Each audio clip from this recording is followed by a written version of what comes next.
বাংলাদেশের বর্তমান রাজনৈতিক প্রেক্ষাপটে কি আপনি মনে করেন যে সকল রাজনৈতিক দল এখন রাজনৈতিক ময়দানে আছে তাদের মধ্যে এমন কোনো বিভাজন তৈরি হয়েছে যার কারণে এক দল আরেক দলের মুখ দেখাদেখি পর্যন্ত বন্ধ হওয়ার উপক্রম হয়েছে?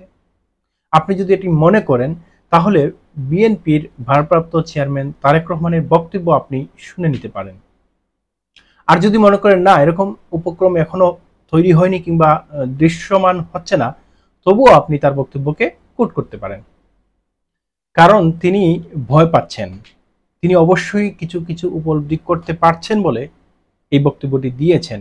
তিনি কি বলেছেন? তিনি বলেছেন রাজনৈতিক ময়দানে মতপার্থক্য, মতবিরোধ এবং রাজনৈতিক রাজনৈতিক চিন্তা ভাবনা আলাদা থাকতে পারে, কিন্তু এমন কোনো কাজ করা যাবে না যার জন্য এক দলের নেতাকর্মীরা অন্য দলের নেতাকর্মীর যেন মুখ দেখাদেখি বন্ধ হয়ে যায়।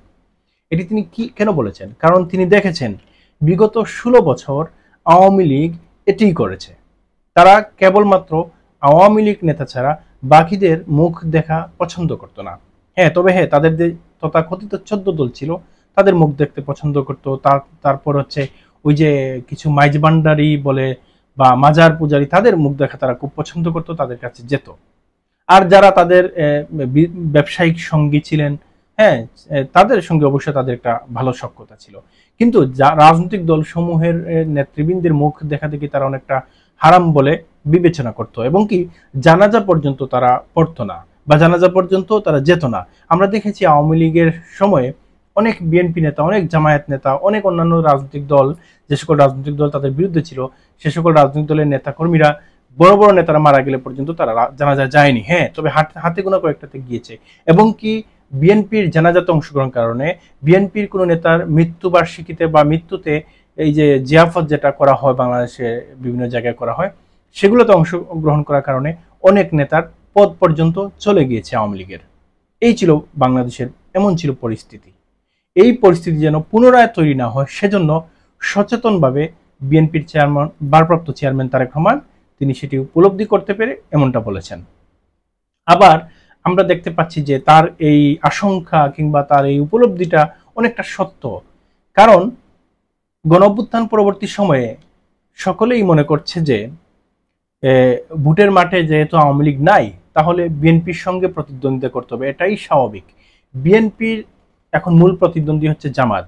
মূলত বিএনপি এবং জামাতের মধ্যেকার দূরত্ব তৈরি হয়েছে রাজনৈতিকভাবে, সেটা বিভাজন নয়, সেটা হচ্ছে রাজনৈতিক গণতান্ত্রিক চর্চার পদ্ধতিতে। তাছাড়া নির্বাচন যতই গণিয়ে আসবে ততই এক দল আরেক দলের ছোট ছোট ভুলগুলা কিংবা অনেক পুরনো কথাগুলা সামনে আনবে, এটাই স্বাভাবিক। কিন্তু সেটি যেন ভদ্রতাকে ছাড়িয়ে না যায়, শিষ্টাচারকে ছাড়িয়ে না যায়, সেদিকে খেয়াল রাখতে হবে।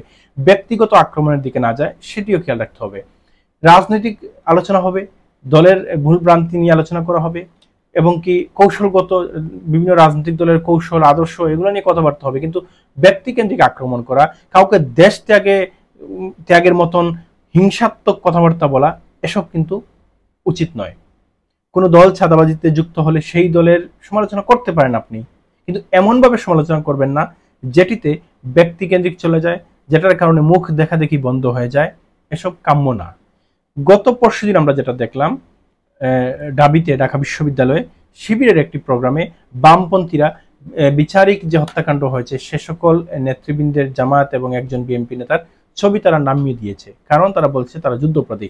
বিচারিক হত্যাকাণ্ডকে যুদ্ধ অপরাধী বা যুদ্ধ অপরাধ বলে চালিয়ে দেওয়াটা সমীচীন নয়। কারণ হচ্ছে বিগত 16 বছর যে সকল বিচারিক হত্যাকাণ্ড হয়েছে, যে সকল নির্যাতন নিপীড়ন হয়েছে, সবগুলোকে আপনাকে মেনে নিতে হবে।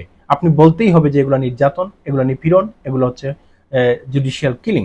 যদি আপনি এটাকে জুডিশিয়াল কিলিং বলতে না পারেন, তাহলে আপনি বিগত সরকারকে কেন তাড়িয়ে দিলেন? তাড়িয়ে দিয়েছেন এজন্যই তো তারা জুডিশিয়াল কিলিং করেছে বা তারা নিপীড়ন নির্যাতন চালিয়েছে বাংলাদেশের মানুষের উপর।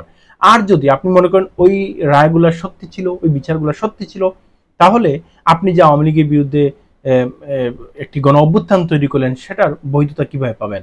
এসব সবকিছু বিবেচনা করতে হবে। এবং যখন বামপন্থীরা এই ছবিগুলো নামিয়ে নিল, সঙ্গে সঙ্গে আমরা দেখেছি বিএনপির ছাত্র সংগঠন, ছাত্রদল, তারা ওই বামদের সাথে একাত্মতা পোষণ করে একটা ব্রিফ দিল। এসব কিন্তু রাজনৈতিক বিভাজনের একটি অংশ। তাহলে কি বিএনপির ভারপ্রাপ্ত চেয়ারম্যান তারেক রহমান এগুলোকে তিনি প্রোটেক্ট করতে চাচ্ছেন, তিনি এদেরকে থামাতে চাচ্ছেন। হ্যাঁ, তার উদ্দেশ্যই এটি যে বাংলাদেশে এমন কোনো পরিবেশ যেন তৈরি না হয়, বিভাজন তৈরি করে মুখ দেখাদেখি বন্ধ হবে, এমন পরিবেশ তিনি চাচ্ছেন না। এটি উনি যেভাবে উপলব্ধি করতে পেরেছেন, তৃণমূল পর্যায়ের বিএনপিকেও সেটি উপলব্ধি করতে হবে।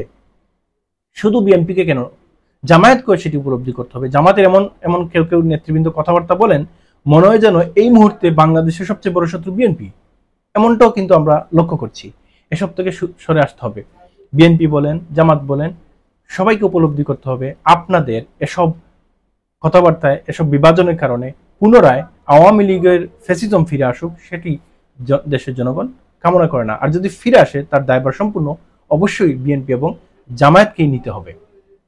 তাছাড়া এই যে নির্বাচন পরে আওয়ামী লীগ যে ফিরে আসবে, সেটিকে কিভাবে প্রতিহত করবেন যদি এখনই আপনারা বিভাজনের মধ্যে লিপ্ত হয়ে যান?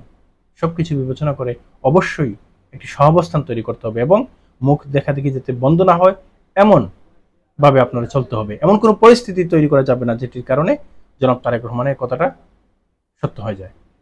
আজ এ পর্যন্ত। আল্লাহ হাফেজ।